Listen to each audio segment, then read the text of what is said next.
Some people live in the city. Some people live in the country. Others live in the mountains.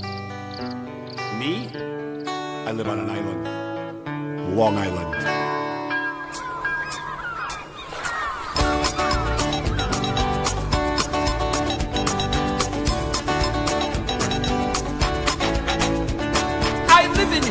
Most of my life. I have a car, 2 kids, and a wife. I'll probably be here for the rest of my life. I'm living on the island. When summer comes and winter falls, the island ladies go to shopping malls. Take daddy's credit card, charge it all. They're living on an island.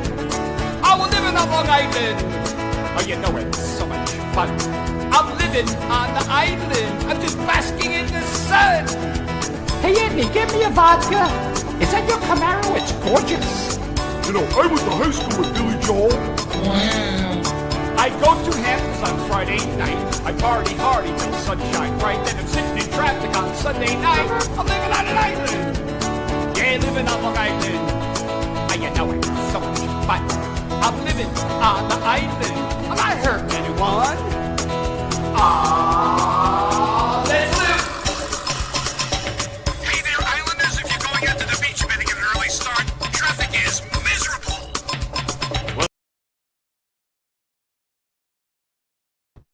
Welcome to the Gagootz Show. And my very special guest, I'm honored to have you on here, Rob Cividanis, filmmaker, stand-up comedian, musician. And when I say filmmaker, it's writer, director, producer, Actor, great actor, catering, and catering, the whole deal. the whole deal, the real deal. Very cool, man. Thank you so much for being a guest on the show. No, I'm happy to be here, definitely. And so now you have a film that has been on the circuit of festival circuit. Yes, full-length cool. feature film, Pancakes and Syrup. Tom DiDario and myself. Tom's also a comedian. We co-wrote it, co-produced it, co-starred in it, and I directed it. It took us a long time to get it going. We were writing it on and off for a long time. We had to raise the money for it. The whole thing, the whole gamut, you know. And we wanted it to be something that was of quality, technically, yeah. And you know the writing and everything. So it takes time, you know. I mean, the writing was an interesting process. We wrote a couple of drafts, right? We would do it mostly on Zoom. He lives in Queens, Tom. Oh, okay. So on Zoom we'd write.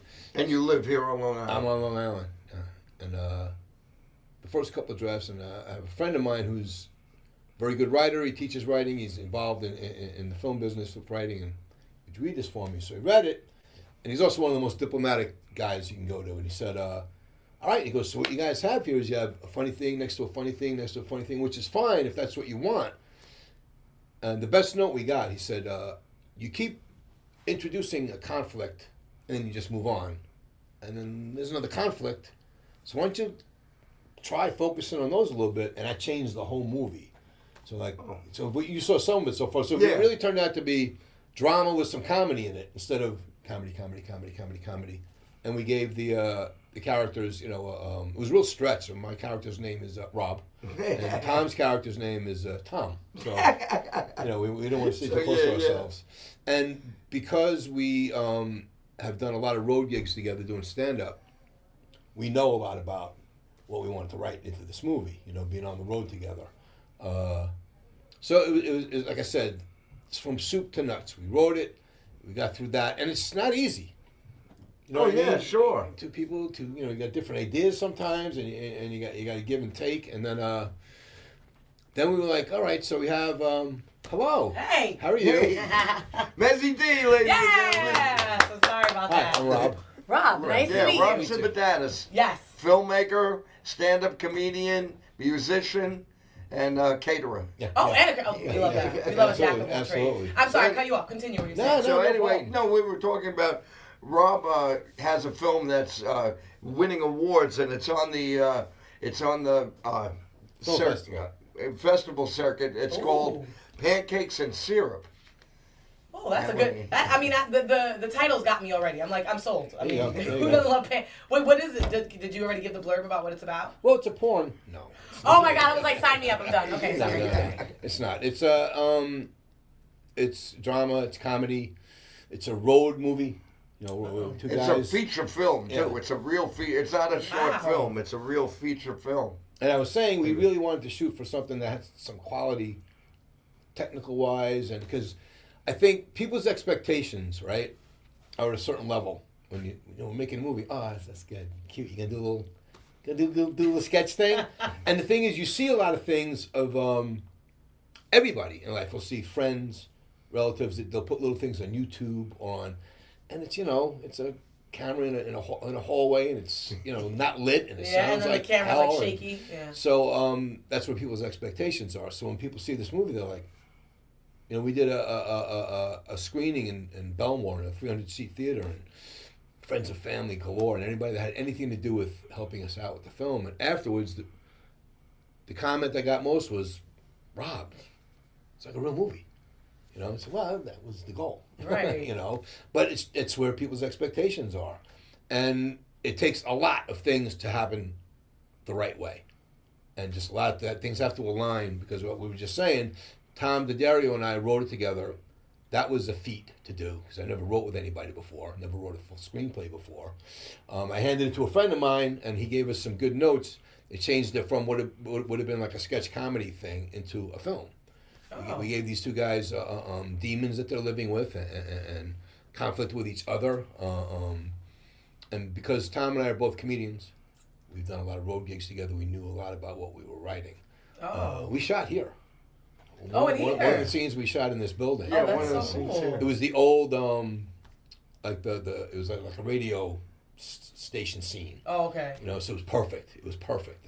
The set isn't here anymore like it was. The configuration of this place changes. Yeah, I know. It changes every other week. It looks great. It changes for the better. Right, it changes for the better, but he's not like, I think Bobby's somebody who's like, you know what? Let's add a wall there. Like, that's just. But it was awesome shooting here, and it. Our locations we were very lucky with. The movie looks great. We paid very, very, very, very little for all the locations that we had in this film. Most of them were free. Oh, that's good. How did you end up getting those locations? I would scout. I started scouting very early on, long before we knew we were going to shoot. Because we wrote it, had a screenplay. We changed it to what we thought was better, and we had people read it. Yeah, this is better. And we're gonna raise money now. And then COVID hit. Oh God! It was the lockdown, so it's like, well, we're not going to be asking people for money now.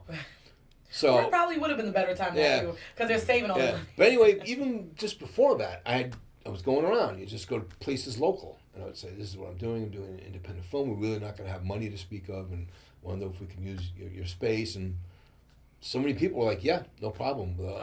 The opening scene, you'll see that it ends up at the end of the movie too. Glenn's Dinette in Babylon, fantastic location, colorful and bright and real. So locations was another thing, but to answer your question, I started scouting very early on.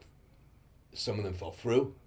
You got to be able to pivot, like quickly sometimes, because people have good intentions, and then when it's go time, like we can't give you the space today. It's busy or whatever it was. One of them was a service station. On Long Island. I won't say who it was. We'll call them out. Call them out, no. Yeah. This is the show that we call people out on. You know who you are. And he said, yes. Explained the whole thing. He was like, no problem. I'd love to be helpful. And I'm going to be away for a while. This is so-and-so. Talk to him while I'm away. I'll be back by the time you guys shoot. It was several weeks before we were going to shoot. 2 days before, might have been the day before, I told him, I'm going to call you Thursday. We're going to shoot Friday.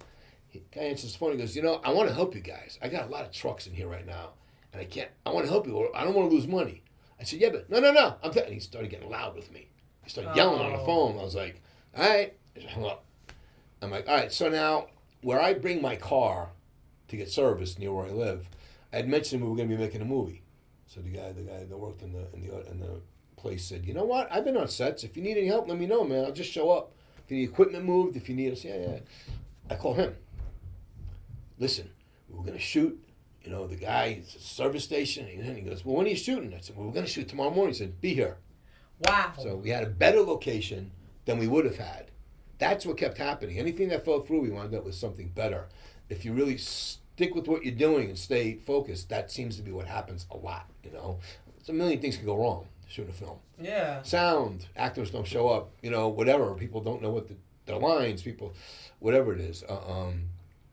So it was a long road, you know, but we wound up doing a good job on it. We got a great crew, had a cinematographer, an assistant director, a sound person, and a makeup person. That was our crew. Oh, wow. And it looks great. They made it look so good for us. Now, is this your first feature film? Good. Yeah. This is the first time you guys have ever done something But like this you've level? made films before this. I did short films. Now, what I did to get myself ready for this was back in 2004. Was that Funny Fellas? I think? It was like 10 years ago, yeah, longer than that. Benny's like, it was 10 years ago. Let's not go any further. Yeah, maybe I know was it because 2014. Maybe it was 2014. when I started the Gagootz show the first time over there, We you had were the Funny shooting Fellas. Funny Fellas. So I had an idea to do a parody of Goodfellas. Oh. Make it the world of stand-up comedy instead of the mob, right? And it was a good experience for me because, I mean, I had a template. Goodfellas was something I could already look at. But I changed it to stand-up comedy, and I wanted to see, can I get what's in here on a screen, right? And we just did scenes. I didn't do a whole film, but we did many popular scenes that everybody knows from that movie. And everybody encouraged me in stand-up, because they all figured they could be in it. But no, they were encouraging. Well, you should do that. It's a funny idea. And that was the first time I really was able to sit with people on a set, on a location, say, okay, we'll do this, we'll move here. I'll set up little crappy lights I had. I would set up in this little home video camera, a Canon HG20 I think I was using. But it came out well. It came out funny, and it gave me a little bit of confidence. So that was my first shot at doing that. I also shot, again, this was just before the lockdown. I wrote 3 episodes of a show called Stages, which was going to be about actors in their daily life more than what they do on stage, right? Because the dysfunction and the insanity is great to write about. And I wrote the 3 episodes. I got people to agree to do it with me. I had no money, so friends, you know, and comedians and actors agreed. I got somebody to help me audition actors for it, and we started filming. And I started filming it. I went one time to see Louis C.K. was showing the first 3 episodes of whatever last season that he did of his show that he had on cable, on stream right now. I remember him saying, excuse me, he shot it. He would shoot a season like one film. All the episodes, so you might be shooting from episode 1 today and then episode 4 tomorrow. Oh, wow. So I said, let's do that with this. I had 3 episodes written. We start filming, and the lockdown happened. So again, it was starting to look okay. It was that same camera, but now it's something that I got from here and wrote and made up. And the same thing. My focus was, can I get what's in here in the frame when it's done? So did you end up shooting that at all? We shot we got done. And it was pieces of 3 episodes. So what I have now is a pilot. So what I did was I took those scenes and gave them as much of a continuity as I could, so you would be introduced to the characters. And I'm submitting it to film festivals right now. It's about 30 minutes long, 28 minutes long. Okay. But that all led you to Pancakes and Syrup. Pancakes and Syrup, which is it's not only is the film great, but the trailer is just as cool, and we're going to show that right now. I can't wait. Oh, wow. All right, Let's good. show We're the in for a trailer treat. to Pancakes and Syrup. Okay, all right.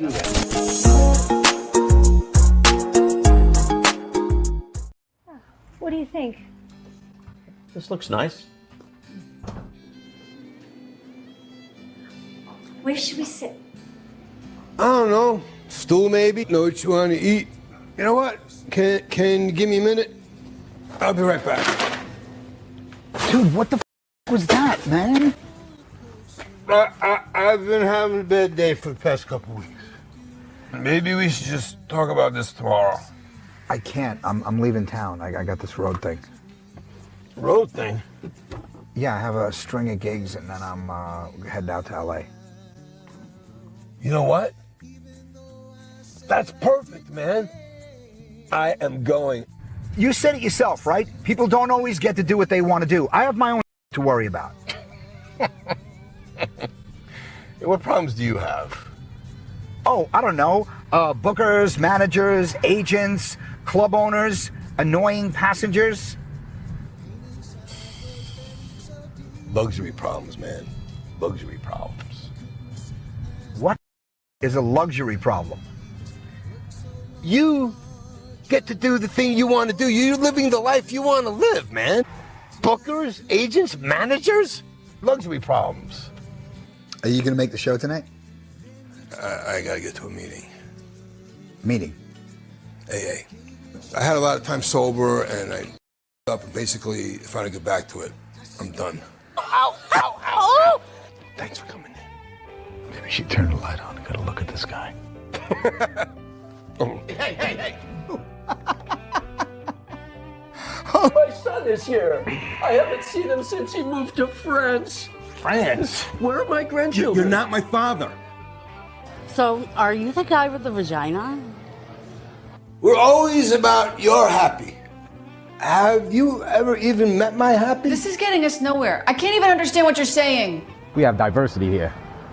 We have a Puerto Rican family.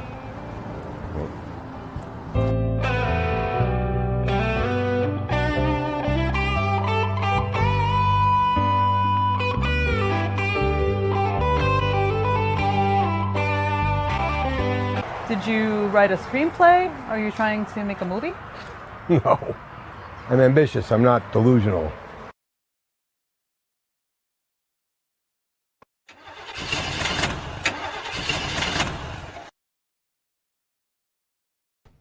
All right. That was so good. That is great. Oh my God, that was you.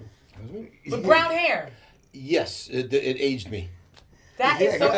You don't even say. I kept looking over here, and then I'm like, but that's him. Okay. The acting is great. You could see it in the trailer that the acting with you and Tom is great. You're great at the drug guy, and then I love at the end that little end sequence with that woman asking you if you wrote a screenplay, and you said, "I'm not delusional," which is that like sums up most of the people doing comedy anywhere, not just anywhere, that they want to have. They have big aspirations and big, but they don't realize the work and the hard work that it takes. Yeah, it's Barstool stories. Yeah, you know, I'm going to do this. I'm gonna, and it was, it was a lot to stay focused on this. We decided to write a movie. I'm going to make a movie. I'm 10 years old. I want to make a movie since I'm 10. So I'm now, and I said I'm going to do this. And I told Tom. He says, "Well, I'd like to be involved with that." And Tom is your friend in real life. Yes, and we've done a lot of stand-up gigs together. You know what I mean? So we've known each other for a long time, and so just to get that, I said, all right. So we're gonna get. He lives in Queens. I said, first time we wrote. I went out there. We sat in Queens. Then I said, let's use Zoom. It was a newer thing back then, Zoom, because I'm in Long Island. He's in. We'll go on Zoom and start writing. I said, okay, we're gonna meet this night and this night every week. So just to get that commitment going between two people every week to be able to keep it going. Yeah. It didn't take us very long to write it. It took us a long time to get to filming it because it sat down for a while. We had differences at one point. You know what I mean? It's kind of a touchy thing when you're close friends with somebody and you're going to write something and you both have ideas and how you're going to do this and push and pull. But we got through it, right? And it's the commitment of writing it, the commitment of now raising money, right, is a big deal. We had to do a crowdfunding. We used Indiegogo, right? You send out messages to everybody you know. You're on the phone every day. You're sending emails and texts every day. Or else don't even bother. You got to commit to it. Because out of every 100 people, you might get, two, Towards the film budget. Towards making the film. We wound up raising about $8,000. Wow. On Indiegogo. We had a guy I know who I worked with on an indie short film. He budgets films. He's got that technology. He's got the knowledge. I said, do me a favor. Here's the script. So he says, well, you could definitely do this for under $300,000. I said, you know what? That's definitely going to happen. Under $300,000? Yeah. Now his thing was, he had flatbeds with a car on it for the driving scenes, a truck full of lighting equipment, multiple cameras, like like he would budget for anybody else. But now we had a template of a budget, right? So we took that template of what he figured, and we said, all right, what if we do for food? What do we think we can get? We can get most of it. We'll cook. Actors, how many characters? Like over 40 characters in this movie because it's a road movie. Yeah. How much can we pay them? We figured that out. Crew, somebody to shoot it, somebody to be my assistant director. How much do we pay them? We wrote all that out, and we were very close. We figured we could do it for 50,000. Yeah, right. Oh So what happened was we raised 8 online, and then some more, a couple thousand more people they sent us, or a friend come over and give you some money. We had an angel investor that Tom knows a guy who he worked with. He directed Time and Plays years ago. He came in with a substantial, like a $10,000 Wow. contribution. Nice. So now we're up to He's 20. truly an angel. So now we're up to like 20 around. Tom and I put in 5,000 each. Wow. So there's 30. So somewhere between 30 and 37, 38,000, I think. Because, some of it you just lose count at some certain points. We made a feature film in 16 days. Wow. For under $40,000. The shooting schedule was August in 22. August 8th, 2022 was the first day of shooting. Okay. Oh. We wrapped on November 1st because we shot and we would shoot. We were paying people, but we weren't able to pay them exactly what they could make on the crew. You know what I mean? A couple of them were just really starting to make their way through the indie scene, so we were very lucky to get them because they had a lot of experience. My cinematographer, we had worked with him on our trailer. We had an old trailer that we did. We never used anything for. Didn't use it for anything, a teaser. Anyway, Vinny Cannavale, he was our cinematographer. Fantastic eye. He had the camera. It was an Arri Alexa, $35,000. This is what they used to shoot films. He had a camera that cost as yeah. much as your whole production. Yes. My crazy. assistant director, Ayushi Shah, was worth so much more than we could ever pay her because she was fantastic. Our makeup person, Camille Harris, they were fantastic. And our sound person, Giovanni, I'm brain farting on his last name right now, I'll get it, was fantastic. He was never satisfied with that. So that's what you want in your sound person. And they all showed up to work. They all showed up very committed to it. Made it a lot easier on me. I never directed a feature film before. We didn't know I was going to direct from the beginning. Wow. So you wrote, directed, starred in. You had someone else in mind to direct? Well, let's get somebody that can direct it so we can just, I mean, we wrote us and exaggerated things. Right. So it wasn't like, how am I going to play Othello and direct it at the same time, And we had a couple of people had interest, but they would show us their stuff, send us, things they filmed. We needed somebody who got our comedy, who got us, because if we were going to let them direct, here, you direct. And I kept saying to Tom, if I have to, I can do this. I did those short films in prep just in case. I watched tons of master classes. I bought that master class package and I watched Ron Howard, Spike Lee, Martin Scorsese, Jodie Foster. I read books on filmmaking and directing. So when we finally decided I'm going to direct this, Tom was a little more worried than I was. I was like, I got this. I know I'll be able to. They say it's like this. That's like one of the toughest things, though.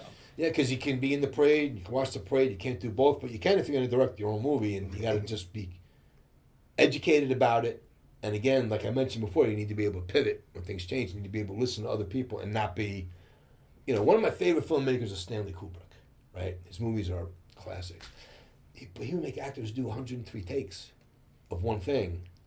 He would, for instance, in The Shining, he had Shelley Duvall almost had a nervous breakdown because he was on her so much about, no, that didn't look natural, that was terrible, do it again, to get her to be as uncomfortable as her character is supposed to be. We didn't want that. Tom and I wanted to make sure we had a healthy, fun set for people to come and work on. And we did it. People came on, they were happy to be there. We didn't treat anybody less than, what we were doing on the film. Right. I mean, looking back, would you have done it different? Did you do a lot of takes? No. Some scenes, we did a few takes, but 100, no. Yeah, you know what I mean? Kubrick was big on. But looking back, would you still say you would want it to be the director, or would you have done it differently? No, I loved being the director. Really? I loved it. I knew the film so well because we wrote it. I was able to kind of turn on and off. The biggest lesson I learned, and it went well, was you got to film out of order. You're never going to film a film in order. And to pick up in that scene where you are emotionally and everything in that scene. I learned it really well on this project, and it was okay to do it that way. You know, I was fine with that. Casting was another thing. Oh God. We couldn't afford a casting agency, which that would be the one thing if I ever do another film with a lot of. That's something you would do differently. Yeah. Just give them the it's casting. hard because we did it all on Zoom. 99.9% of the casting was on Zoom. We would read people, read scenes with them on Zoom, and then we'd let whoever we wanted know that they can, and then they would show up on set to shoot their scene. Everybody was in and out because they had one scene with us. Because we're going from New York to LA. Right. Some people, we needed to shoot, for instance, the Pancake Palooza in the beginning of the film, and that where it opens up, where we're in the restaurant, that's in Babylon. But Tom entering it is in Queens. Oh, really? There's a building in Queens where he walks down the street and goes in. And we were in Manhattan. The final day of shooting, November 1st, we were in Manhattan, filming Tom walking. That opening sequence in the movie of Tom walking in the street was the last day of shooting. Just him walking in the city. You don't have to do anything. You just put the camera on and follow him with the camera, right? So all those things fell into place. But, the reason why we started August 8th and then wrapped on November 1st with only 16 days is I got COVID at one point. When we had a break, we had breaks in between because, as I started to say before, our crew would have conflicts here and there. I was like, you just let me know. We'll walk around everybody because these are the people I wanted making our film.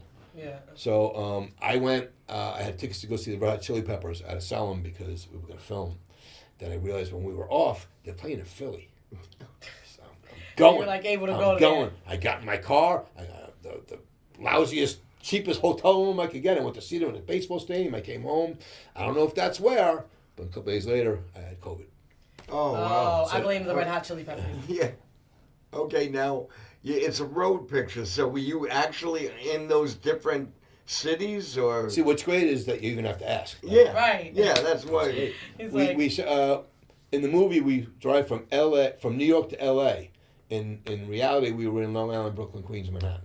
That's New York to LA. That's what I wanted to know. New York to LA, I'll tell you that's that what right I wanted to know. So you make it appear, because I know there's a scene where you're in Chicago. Right. Right. But like, how does that? So take us from here. So we're at 2022. You guys finished shooting.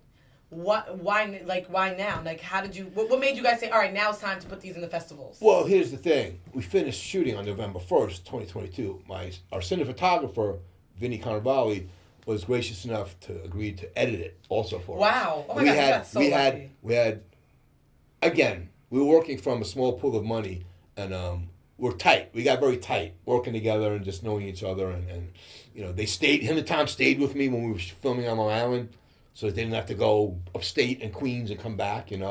We had to. I'll get to the answer to that. And we had to. My assistant director, my makeup person, and we had somebody volunteer to be a production assistant.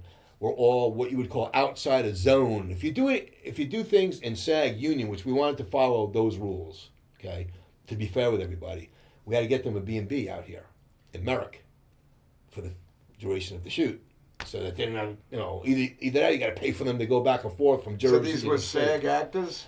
Tom and I are. Well, all right. No, but SAG. We didn't do it under a SAG contract. We just. But our audience knows SAG is Screen Actors Guild. Yes. Yeah. Screen Actors Guild. So Vinny agreed to do the editing for us. Now Vinny is a busy man. He was working on sets, doing other kinds of work, editing work, production work. So it was his schedule, and he would send me footage. I started getting excited immediately because it really looked good and sounded good. We would talk it over, and little by slowly, and then we have all the footage lined up next. Now you really go through with a fine-tooth comb. Cut this a little sooner when I leave the room. Can we do something about this sound? And we did that all over the phone, even because he lives up in northern New York. Oh, wow. So that took time.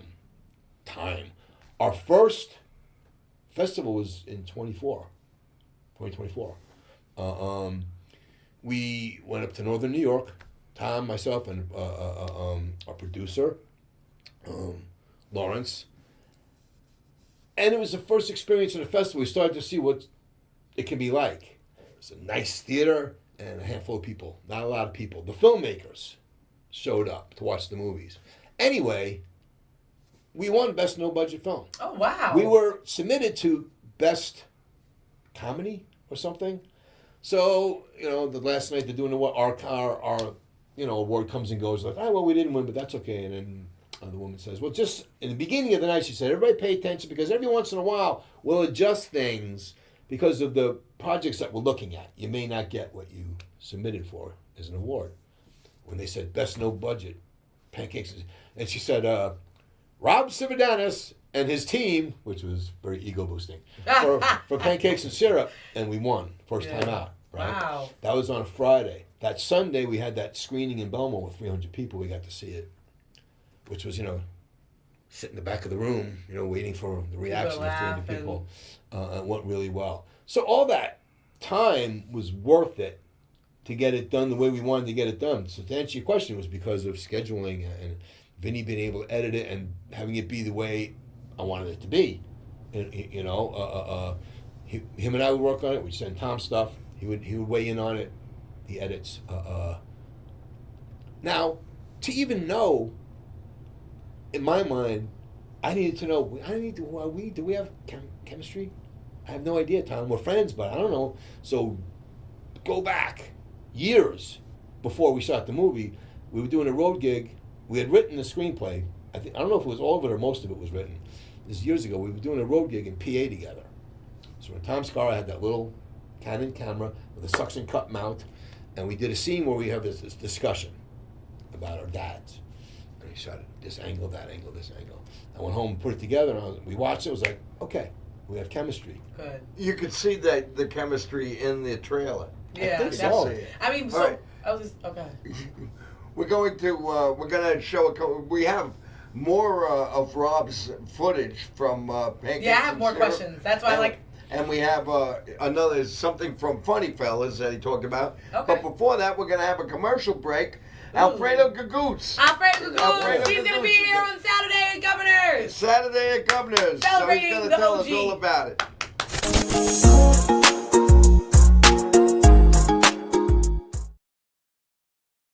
Ciao, my friends, my paisans, my fellow mamalukes. You know me, I'm Alfredo Gagootz.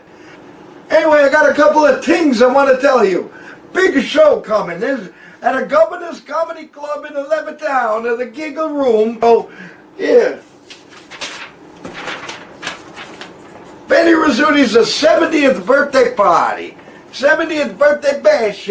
There's going to be cake, there's going to be goodie bags, and there's going to be a lot of funny people. I know, kid you not.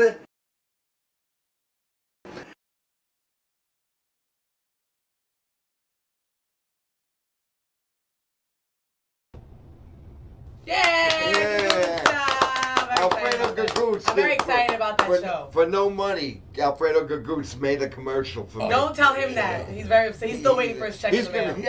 He's going to be there too. Yes, absolutely. Alfredo's going to be at the Giggle Room. So that's the Giggle Room at Governor's in Levittown.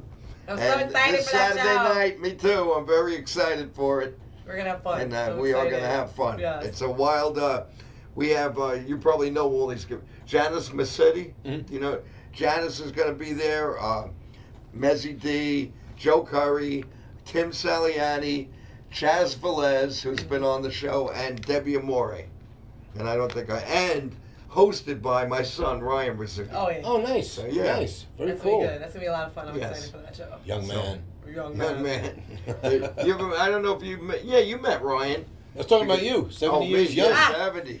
I know. Oh, all right. Put the hat back on. Jesus Christ. I don't know why he does that. It's very uncomfortable. I've been told I look 55, and like years ago that would have been an insult, but now it's like, what a compliment, 55.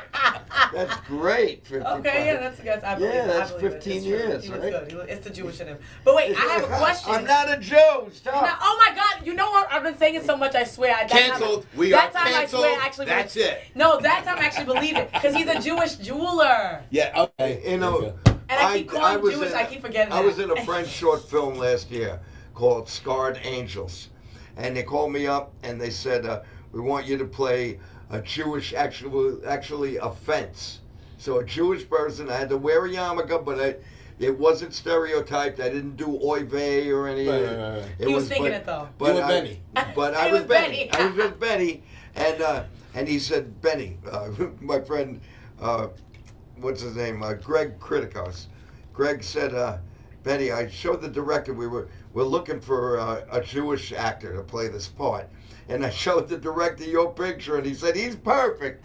So did I lie? I never tell a lie. So I can tell a joke, but I never tell a lie. We've shown the clip, and I'm in a yarmulke, but I'm in a auto body store, but I take stolen merchandise and I fence it.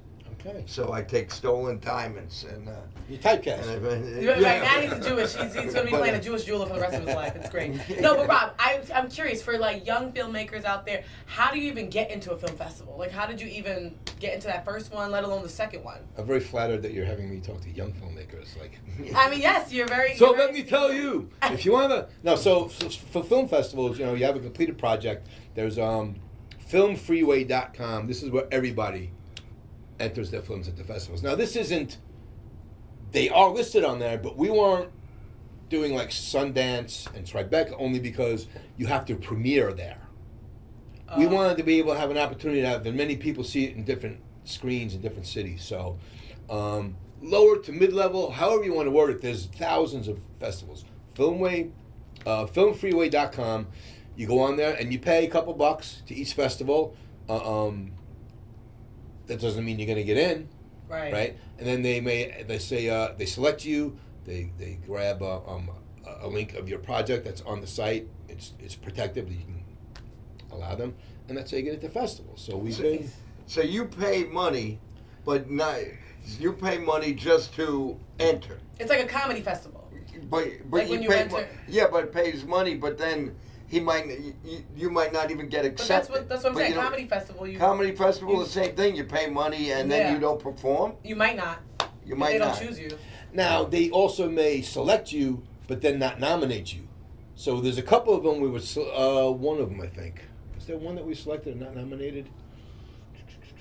Nominated for what? For the awards? Well, because a festival shows hundreds of movies, and then some of them they nominate for best comedy, best feature, best short, best documentary, or whatever. So we've been very fortunate. 7 festivals that we were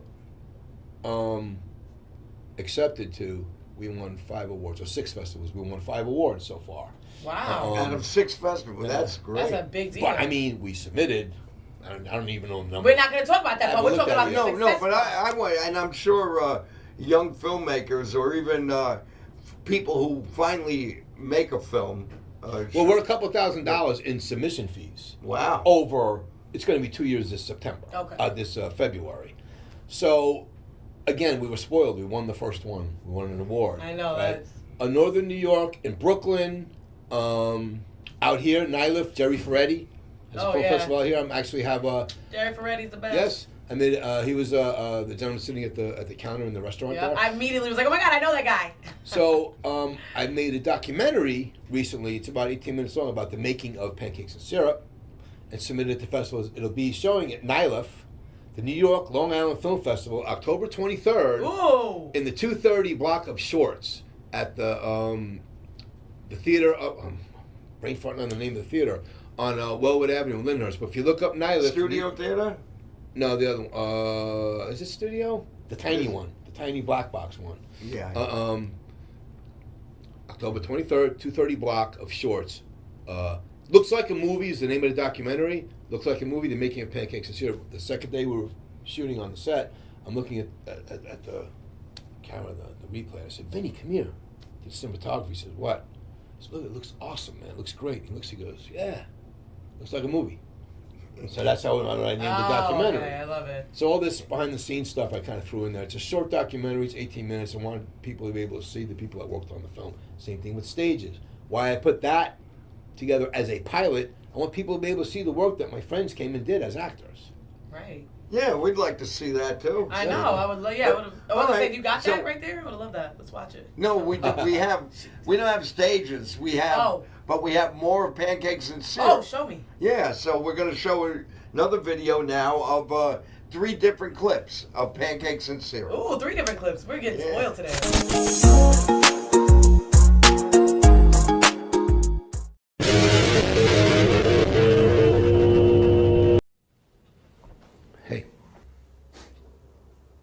Hey, I see you met Mr. Stevens. Yeah, seems like you got a couple problems, huh? Yeah, problems. The guy is bad. Shh! Do you mind? I'm trying to watch this. Trying to watch crap. Hey, I have the right to watch. To watch crap. I have. Dad, don't you shush me. It's crap. Can we go somewhere else? Sure. Let's get away from this crap. Take your hands off that. Hi, my name is Jack, and I'm an alcoholic. Is anyone here for the first time? My name's Rob, and I'm an alcoholic. This is my first time at this meeting. Hey, Rob.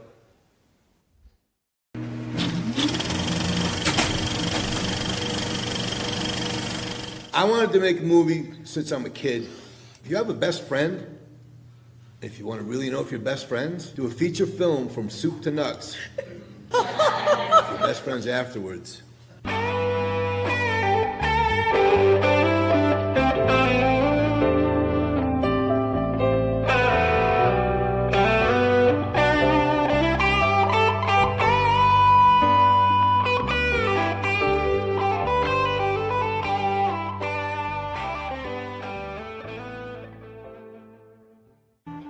Potential film projects die unnecessary deaths due to lack of funding. So guys, how long have you been working on this project together?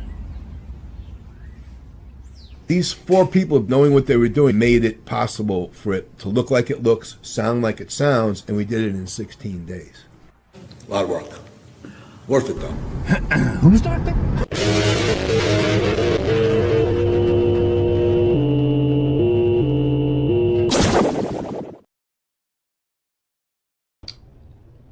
That was so good. I just have to know why pancake and syrup. I can't stop thinking. Why did you choose pancake? Well, and syrup? it began just so Gambuza. I'm sorry, Gianni. Gianni Gambuza was his last name. So we got to a certain point while we were writing. It's like we gotta name it. What are we gonna call this? You know. And Tom said, "Why don't we call it pancakes and syrup?" I was like, "Yeah, that sounds good." So in my mind, I have to make it mean something. Right. Like, well, you know, it's like pancakes go with syrup. They're very different, but they go together, and we're very different in the movie. Anyway, it was like you said right away. It's a catchy title. Yeah. You're in right away, so it worked, and Yeah. that's how simply it came up. And I'm saying, why don't we just do pancakes and syrup? Without giving away any, in the first 5 minutes, there is actual speaking about pancakes and syrup. Yes. It's like, where's my knight in shining armor? Right. Where's my pancakes and syrup? That's very true. You know? Okay. So that's right up front. That comes out. So you're like, and when I saw that, I'm like, yeah, all right, okay, I'm in. Now the scene here that we, a couple of directing things, which it always comes up for me when I'm watching these things. The scene of the AA meeting. 2 guys sitting on the side of me, and my name's Rob. So we had a couple of AA meetings in the film. The other one that we shot, we had a room with, whatever, a dozen people sitting in chairs and everything that you see in an AA meeting up on the wall. We wanted to do that again, but this was late in the game. This was late in the game. We were shooting in Queens, and we used up everybody we knew that would do extra work for us. But I had a note in my screenplay to keep this in my hip pocket just in case. I said, Vinny, this is what I want. I said, in this part of the movie, I'm down, I'm out. Am I going to be able to do this? I said, can we shoot it where it's just me? We see somebody's shoulder here, have it kind of dark, and I want to be alone and small. And he set that shot up for us, and I think it looks great. But it wasn't what we wrote. Oh, all right. Now, I want to ask you, you shot scenes out of sequence. So they had to put that makeup on you under your eyes. I was like, my God, that man hasn't slept in years. The way So you shoot one scene without the makeup on or anything, then another scene with the makeup, then or less. Or less. You know what I mean? So I mean, so you had to keep track of that. You were. Yeah, because you're also the director, so you know what you want to do. Yeah, well, I would sit with Camille, the makeup department, and we would together go, okay, yeah, and we had some pictures on a phone. Okay, this is where we are now. This is how I should look. Wardrobe. We couldn't afford a wardrobe person, a wardrobe department. Tom and I had to put all our clothes together and have a rack and label.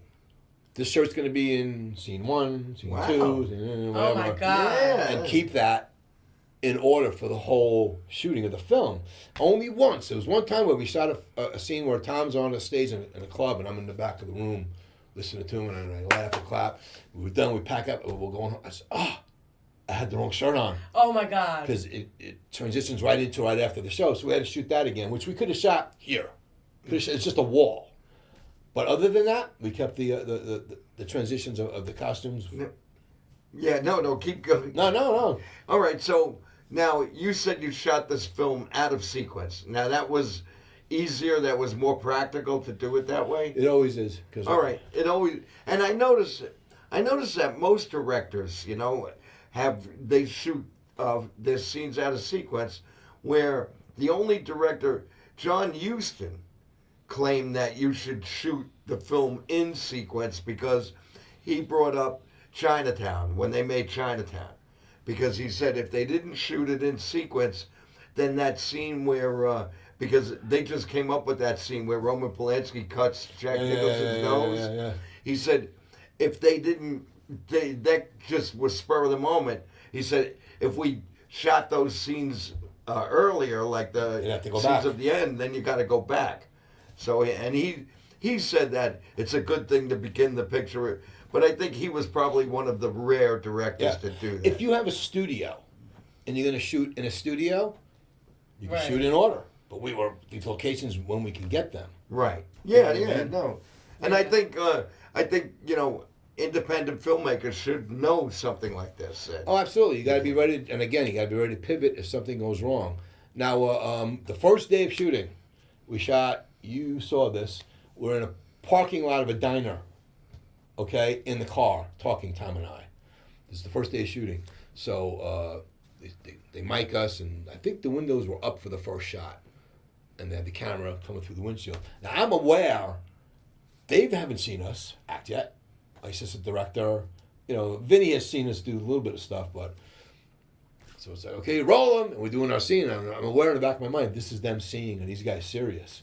You really got to be able to let people know in today's climate, especially indie film people, you're going to get us somewhere to stay. I'm going to get you a B&B. I'm going to show you where the B&B is.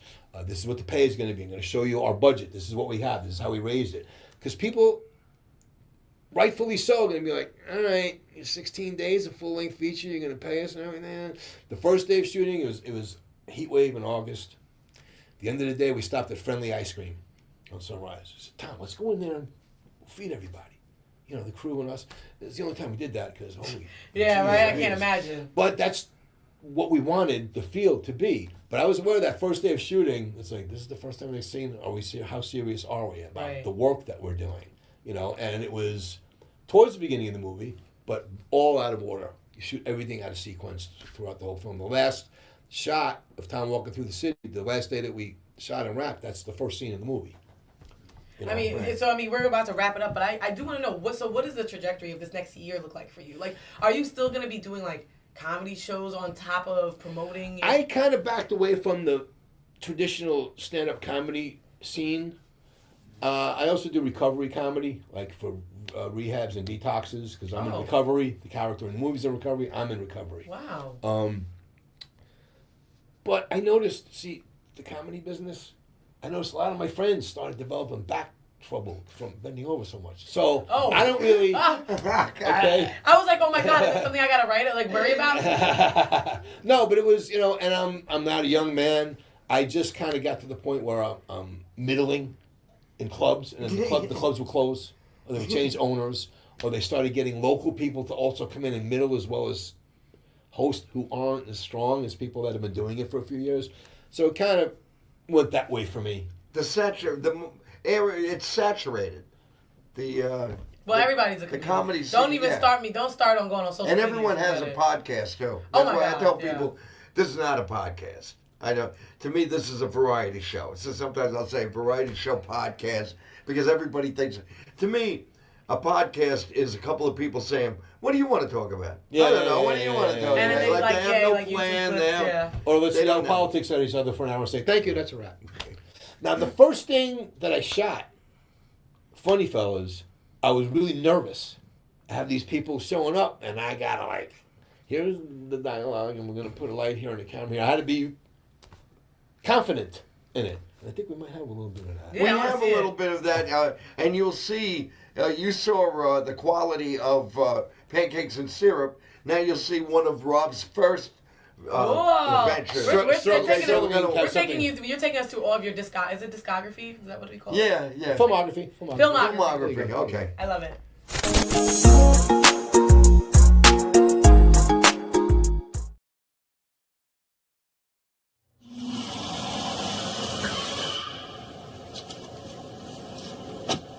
You right? You right? What happened? Yeah. Who did what? This guy that lives across the street from me. I've known him my whole life.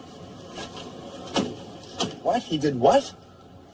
Look, he touched me and he grabbed at me and I told him to stop and he would stop. So I hit him and he got angry. He said you weren't funny at all.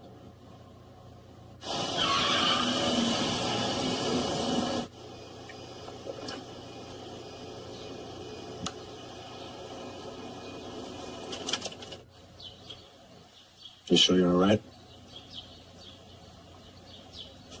Yeah. Why don't you go inside, get yourself together, clean up.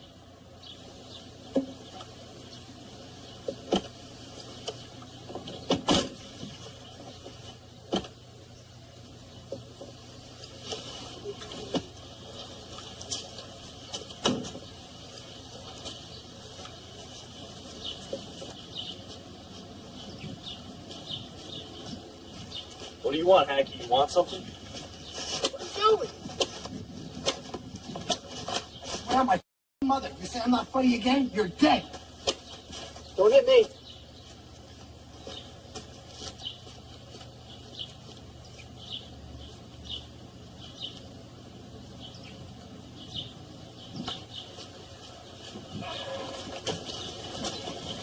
Hide this. You all right? You all right? Yeah.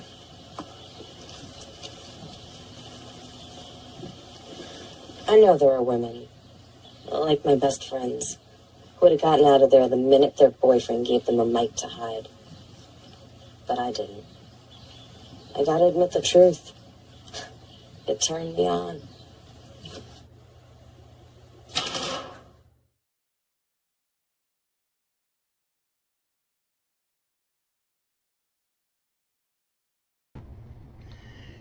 That was good. So you see, that's early. That was like. Well, I don't have the original file. I actually had to film that off of a computer screen. That's why the quality is even less than it was. The quality was pretty good on it. But Yeah.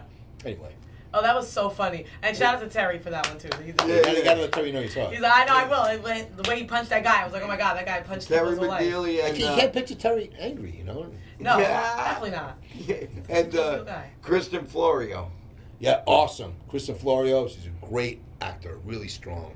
I was really lucky to have her in it. That was hilarious, by the way. And- Talking about the mic, I was crying. Okay, sorry. Yeah, because so that was a parody of the scene in Goodfellas where Karen's neighbor and Henry Hill beat the neighbor up with a gun. Mm-hmm. So and that was like the same line. I have to admit, it turned me on. Right? Yep, absolutely. Well, we got to wrap it up. So we definitely want to know. Wow, yeah. I know, time really flew today. But tell us anything that we have to look forward to. But you did mention a theater that we can see. Yes, the New York Long Island Film Festival, October 23rd, the 2:30 block of shorts. check out NYLIF website or NYLIF on Facebook, New York Long Island Film Festival. You can go to pancakesandsyrup.net to learn about the movie. There's a lot of things on there to look at. Pancakesandsyrup.net. And find me on Facebook under Rob Cividanis. I was hacked, so it's not Robert, it's Rob on Facebook. It's Robert everywhere else. Cividanis. Good luck spelling it. Cividanes. That's hilarious. Just say Rob C. If you watch this episode again, you will see Rob's name in the credits. Yes, in his absolutely. different scenes. So absolutely, I get that. Rob, thank you so much. Yes, Rob. Thanks for having me, man. Thanks.